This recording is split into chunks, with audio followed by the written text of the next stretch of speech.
strong, loud, weak, confident, assertive, superheroes, saviors, mothers, sisters, wives, angry, confrontational, peaceful, gods.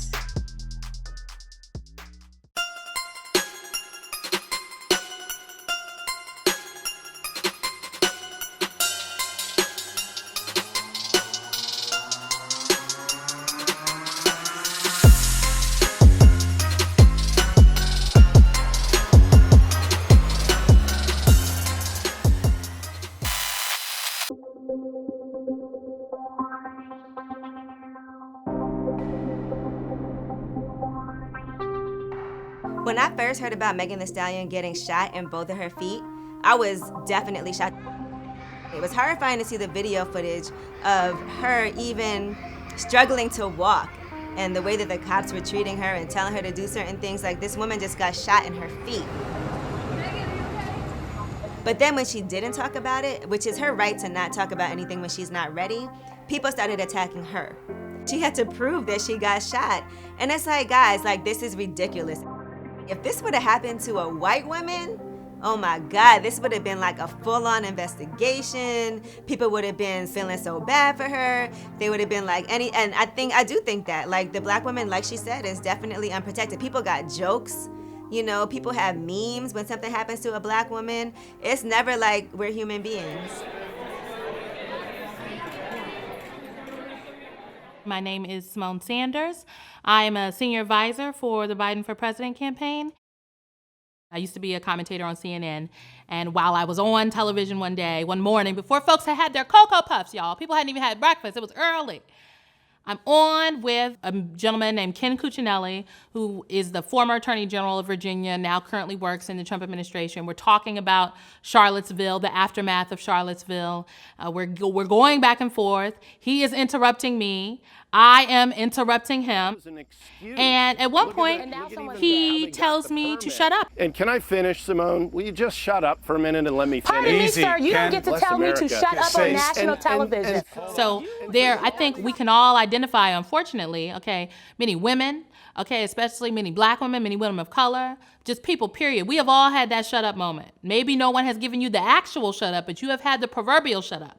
We are not used to seeing women, let alone black women, women of color, let alone bald black women, speaking up in a way that is equal to the other people in the room. And I think that's really where it comes from. My ancestors, black women, were stolen out of their homes, out of their communities, and forced to live in America to work.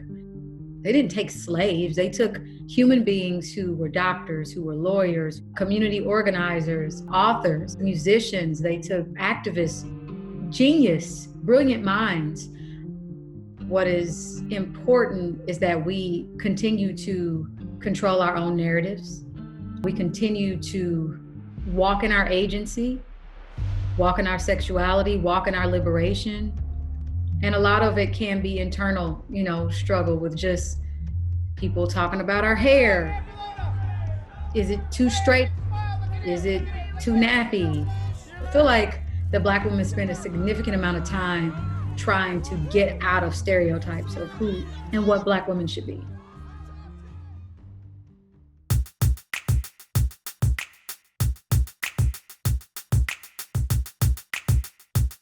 In hip hop, when it comes to black women, if we don't buy it, it's not gonna be a hit. So we are so instrumental in that business, right? I think people always look at it like, who are the consumers? It is black women.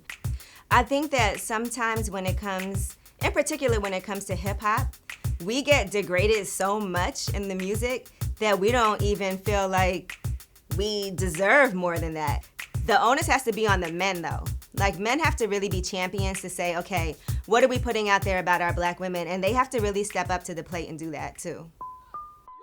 My hope is that women and young girls can be around men who understand that being a black woman is not the same as being a black man. we're not only fighting against racism, we're also fighting against sexism.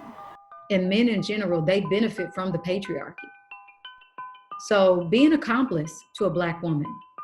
Listen to a Black woman, support a Black woman, amplify Black women's voices, and starting at a young age with little girls.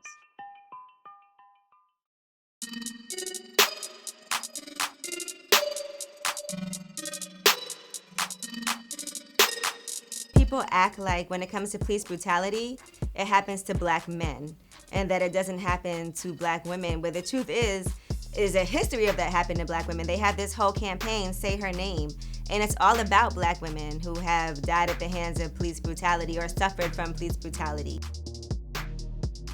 The only reason, for instance, with Breonna Taylor, that we heard about that story was because of George Floyd. Breonna Taylor was a couple of months before George Floyd. That happened in March, but we didn't even hear about it. I think what is most important here is that we continue to say Breonna Taylor's name. And I think that we know that disparities exist, right, in our society. Like, it shouldn't be a shocker. As Donna Brazile once said to me, she said, Symone, the racism isn't going away tomorrow. And the sexism isn't going away tomorrow. And I thought about that, and it's true. And if we want to lessen the disparities in our society, specifically as it relates to women and men, specifically as we're talking about women of color, Black women, when it comes to the case of Breonna Taylor and all the other folks that have lost their lives in the hands of bad police officers, we have to make sure that we are saying her name. It's always Black women at the front of all these movements pushing for things to happen, I feel like. And Say Her Name is. And that's because we're affected more by everything. Look, and I think Black women also really take the stand for all women, and that's just what it is. Like, Black women, I feel like, come and we make sure that the Black men are good, we make sure that white women are good, we carry everybody with us.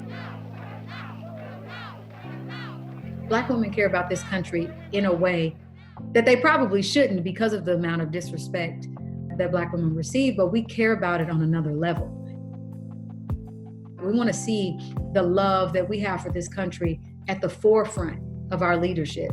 And so when I think about Kamala, when I think about Stacey Abrams, who I can't wait for her to run for president so I can vote for her. When I think about Maxine Waters, who is constantly putting her life and her safety out on the front line to protect disenfranchised voices. When I think about women of color like AOC, when I think about the Squad, when I think about Angela Rye, when I think about Bree Newsom, when I think about all of the women who started the Black Lives Matter movement, they are leading the revolution.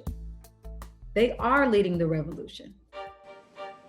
I accept your nomination for Vice President of the United States of America.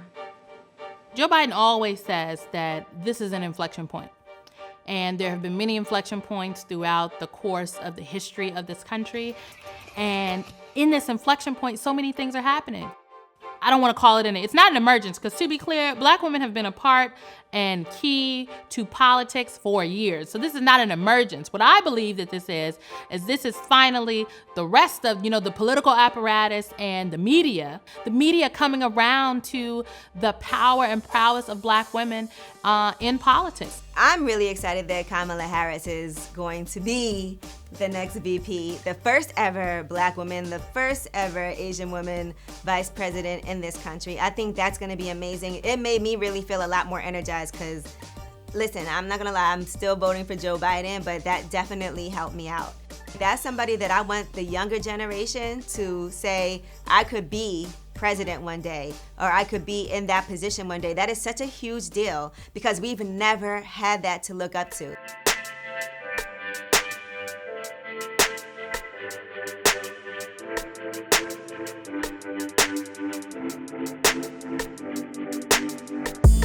The reason that I think that Black women are so successful is because they are so unprotected. Do you know how much harder it is for us to get into the positions that we get into? I look at how much harder I've always had to work than my male counterparts. I've looked at all the times that I've been the only woman in the room.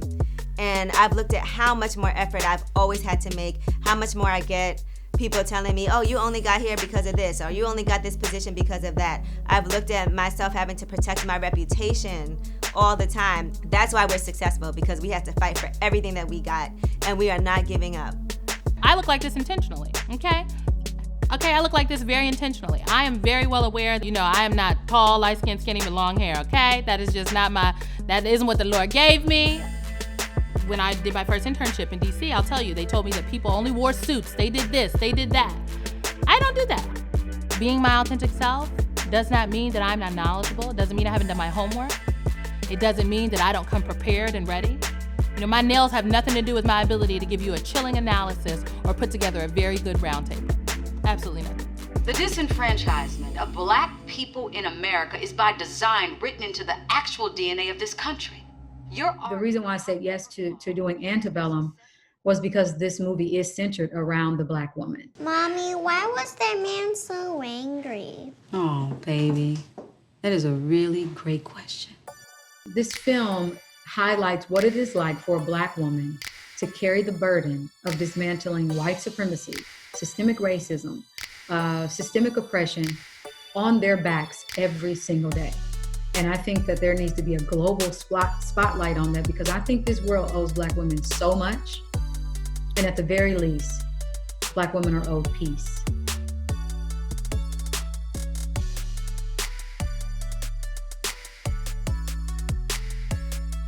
Being a Black woman in America is it's like a beautiful nightmare. It's kind of like being a Black Alice in Wonderland, where things can sometimes be so beautiful and pretty and amazing, but then you never know when danger's coming. Being a Black woman in America is like magic.